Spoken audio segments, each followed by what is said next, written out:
So, 1 year of ownership with this beautiful machine. 30,000 miles. That's a lot of miles in only 1 year. So that's why the name of this review is the longer term car review for the Mercedes C63s AMG Coupe. It's a little different than what I had before. When I first got it, it was a black on black with the black wheels. Obviously, I kept the wheels the same. It was a full black. I think it's called a metallic gloss black.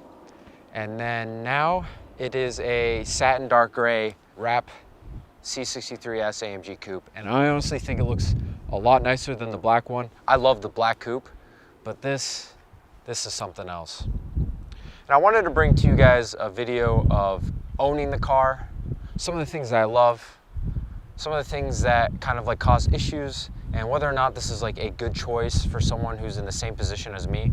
Because when I first purchased this car back in January of 2018, this car was the perfect match in my eyes before I purchased it.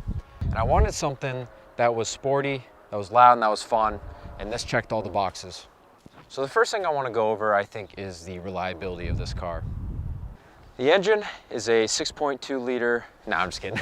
That's a W204. It is a 4.2 liter twin turbo V8, and it's a beautiful engine. The engine is truly a work of art. This 4.2 liter V8 is handcrafted and handmade by a man named Staus, which I mentioned in my like and dislike video.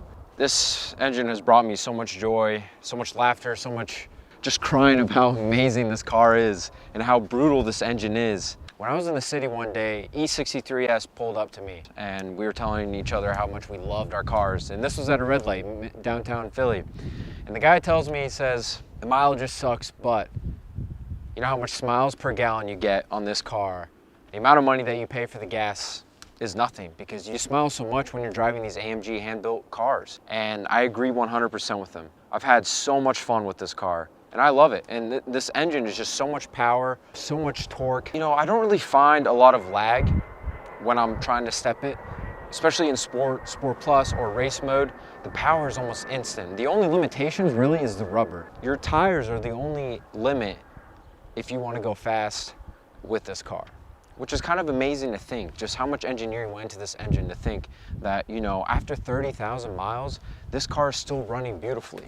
This engine, I have no issues with the engine, not one. And I'm sure many, you know, people with cars have had engine issues, but having an AMG with 30,000 miles, you think that you might have some issues, but really this engine has had nothing wrong with it.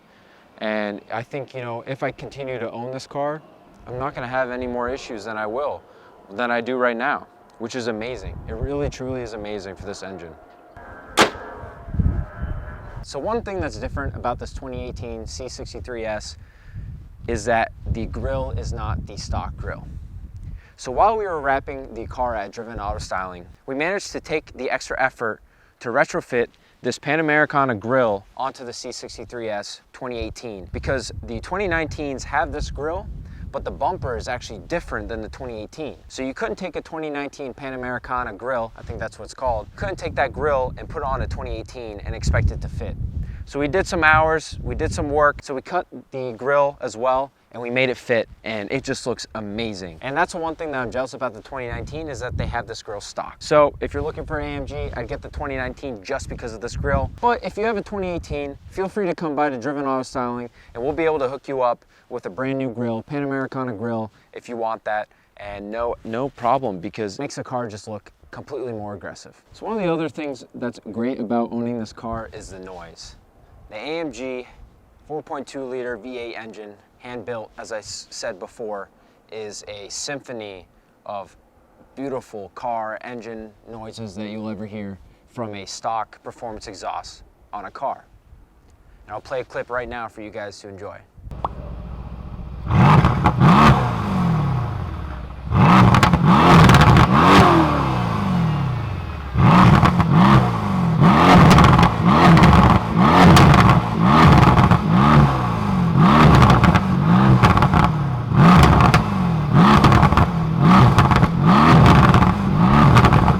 So now that you guys heard the beautiful exhaust, I'm sure you guys can agree with me how amazing that sounds, especially for a stock performance exhaust. It really doesn't get better than that. You can upgrade the exhaust, you can get more noise, you can get more turbo spool, you can get everything else, but for a stock noise, I think that is truly amazing, and it's the reason why I love this car so much. There were a couple issues with owning this car other than the engine, and one of the things that I have as a pet peeve is obviously the brake dust from the AMGs.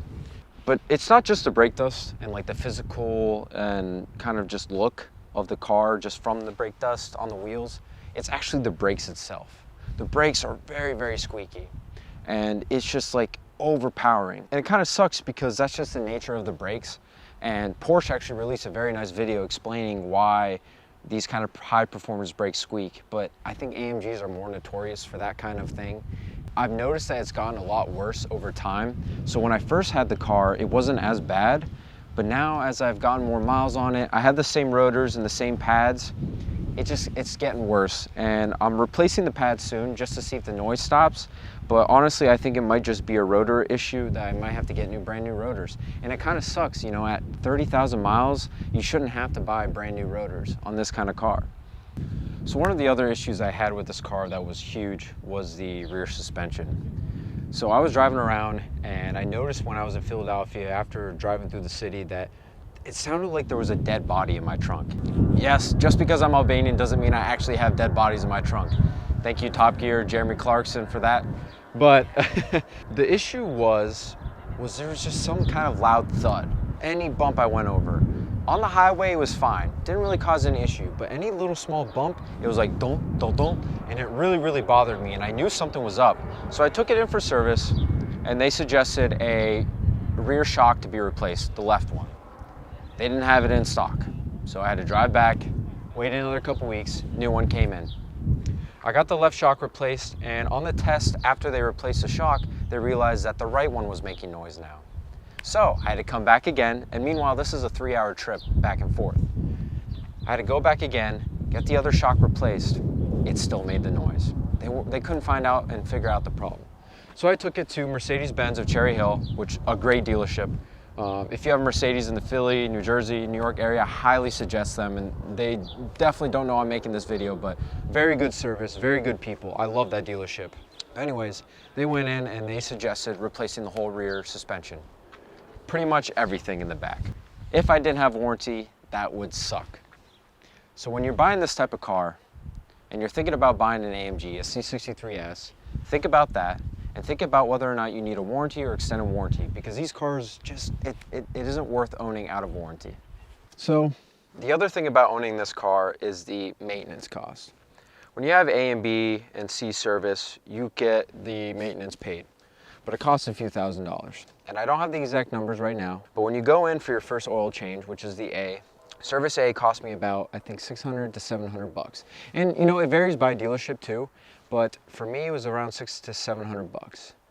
Service B, when I had it, because I had so many miles I've gone through this, it was around $800. So the service gets more expensive as time goes. So before B service, I decided I'd buy the package for B and C, just because it made sense economically and financially. It made sense to buy the packs. So when you're purchasing this car, whether or not it's used or brand new, if you're buying brand new like I did, I would highly suggest buying the maintenance programs, A, B, and C. I forgot what packs they have, but it's definitely worth it because you get a lot of money back in terms of other things that you get with those kind of like packs.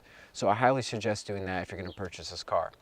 And owning an AMG is not going to be cheap. And when I purchased this car, I knew that. I just wish I would have bought the packs before I purchased this car and before I signed it, as they offered as a package deal. So I kind of lost a little bit of money on the Service A, but I've gained money on B and C. I haven't purchased the next one after that. I forgot what it's called. It might be D. I feel like if I say D, it might be stupid, and then it's probably just a C1 or C2. But I'm just going to go with that. I don't know the name of it. I hadn't purchased that because I knew that I was going to probably trade in this car before I get to that level. The warranty ends at 50,000 miles on this car. I had 30,000. I had 20,000 left before I have to get a new car. And the reason being, as I said before, was that I don't want to own this car out of warranty just based on the cost. So instead of buying extended warranty, I think it'd be time to get rid of the car. As much as I love it, and as much as I don't want to get rid of it, it's probably time around, 45 to 50,000 miles when I have to get rid of it. unfortunately, because I really love this car. So now that I've gone over the ownership of this car, the costs, what I like, what I hate about it, and what's been going on the past year of ownership, I think it's time to take you guys for a drive, because I haven't really gone inside the cabin, showing you the exhaust and things like that. So we're gonna do that. Let's go for a ride, and I'll see you guys there. So are you guys ready to hear the V8 symphony from this engine?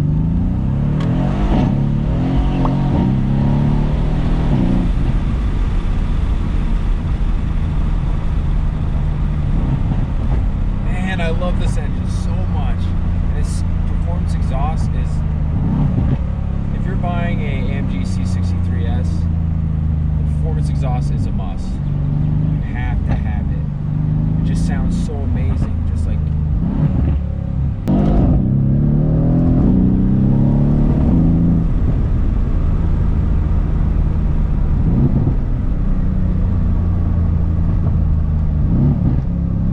never fails to bring a smile to my face. It's just so fast, so quick, and it just sounds so amazing. Especially bouncing off these buildings here, these warehouses, it just pop, pop, pop, pop, and you can hear the snap, crackle, pop. There you go. So we're on the highway now. This is kind of like the C63s S's home, and the reason why I have so many miles is because of the highway. So I did a lot of highway driving when I first bought this car. It's been over a year now. When I first started out, most of my driving was done here on the highway. So I live 6 hours away from Philadelphia, where I live and where I currently live and where I work, and it's about 350 miles away from Philadelphia, 6 hours northwest of Philadelphia. Every time I went, I would go make about 350 miles there, drive around home, probably put on like 50 to 100 miles, and then another 350 miles back. So in total, I had about almost 800 miles a weekend, and I almost went about every weekend I would go back home. So that adds up really quick. So 800 miles a weekend, and let's say I went for 3 months straight, goodbye mileage. That's why I couldn't lease a car and why I didn't finance a car. I paid cash for the car, and yeah, depreciation hit, but I love the car, and I understood that this kind of car would factor in a huge depreciation, especially when it's a newer Mercedes, and it was, about 20 miles, so it was delivery miles. So it was gonna have that depreciation, which sucks when you're purchasing with cash, but I couldn't lease it because I just put way too many miles on in a car within a short amount of time to be able to lease it, because it's almost 30,000 miles, and it's only been a year and 3 months, I think, of ownership, which on a lease, there's no way that you're getting that many miles under your deal. Sorry, I gotta pass some old fart drivers around Philadelphia. I can't stand them. It's in its own home, and it really, on the highway, other than the seats being a kind of an issue in terms of comfortability, this is fully optioned. It accepts ceramic brakes, so it has everything but ceramic brakes. You put on the ACC, you put on the lane assist, you literally put on all these driver's assists, and you just cruise. And it's nice because you can just hang out, turn up the music, and just chill. You have the heads-up display up on the thing, so you know how fast you're going, because when you're on the highway, you can fly and you won't even tell. You can't even tell that you're going 90 or 100. It just flies, and it's so smooth. And that's why I love highway driving with it, because one, it's a great highway cruiser. Two, I think it is a really good daily driver. The only issue is like around the city, like with the transmission and wanting to go fast. That's really the only issue that I find with it. Other than that, it's a great overall car. It does have rear-wheel drive, which sucks. I have winter tires. I have a set of winter tires I had to order from Canada for it because I couldn't find it in my size around here. But with with the winter tires, it's a pretty good daily drive around the city, because in the city you don't get much snow. You don't really have to go out with your car that much, so snow's not really too much of an issue as long as you have the winter tires on, because the summer tires don't work in a certain temperature. But other than that, it really it cruises, and it's fun. And if you need to pass people, you best believe that you're going to be passing people, no issue. You put in Sport Plus, you're flying, and you're passing those people no problem. That's why I love this car as a highway driver. you know, I really enjoy it, and that's why I enjoyed it for so many miles on the highways, that I really didn't get tired of driving it. It's not a bad car, you know, if you only have one car, which is, this is my only car. And before I had this, I had a Corvette C7 2014, and then I also had a B9 S4, which was an amazing highway cruiser, but you know, it didn't have the noise, and I apologize for these noises, the unpleasant noises. It doesn't have the exhaust of the V8, you know, twin turbo C63 AMG engine, and it doesn't have just like the performance of it, because it's not meant to compete with the C63, so I can't really put it head to head. But in terms of what I wanted out of a car, I wanted speed, I wanted exhaust, and I wanted comfortability, and I wanted a good highway cruiser, because I did so much highway driving, and this car satisfied everything. I really didn't have an issue with highway cruising at all. And you know, if you're shopping for a sports car, you're looking for something practical, but you don't want to give up on a lot of things, honestly, the C63S really ticks all the boxes. I talked about it before in my dislike video. The back seats are atrocious, and people who ride with you will not want to ride with you. And I've had multiple friends say, you know, they're tired of riding in my car because it's like so uncomfortable in the back. But you know, if it's just you and one other person, if you have a girlfriend or, you know, a boyfriend, whatever, it's honestly the best highway cruiser, and I highly recommend it just for that reason. It, you know, you can't go wrong with the C63s AMG as a daily driver. You really can. So to wrap it all up, don't forget to hit the like button, hit the bell, ring the bell, do what Rob Duvall says, hit the subscribe button, do all those things. If you love these kind of videos, if you love the ownership, the like, don't like, and we're gonna have more vlogs coming soon as well. We're gonna be doing a lot with the Driven Auto Styling Shop. Have a lot of content coming through with a lot of car shows, cars and coffee, things like that. And you guys let me know in the comments below what you like more, what you wanna see more of, and we'll cater to that kind of content and bring you guys as much fun and as much cool content that we can from the Philadelphia area. And if you're local to Philadelphia, hit that like button. So I think overall, 1 year, 30,000 miles, this car never gets old. And I love starting this car up, getting in and driving, not within the city because it sucks driving in the city, but just overall this car is truly amazing. And I'm gonna really hate getting rid of this, but you gotta move on to newer things, see newer cars, experience newer cars. So we'll see soon what's next in the Uli garage. It's always probably gonna be a single car garage for now, but we'll see soon what's going on and what I decide to trade this car in for, and we'll make videos on that. So doing the usual thing, you guys know what I'm gonna say. Shout out to my boy Sean Don Quan, shout out to my boy Tarp, Jack, Dane, Tay, Rob, all those boys. Thank you for the support, and we'll see you guys soon on the next video.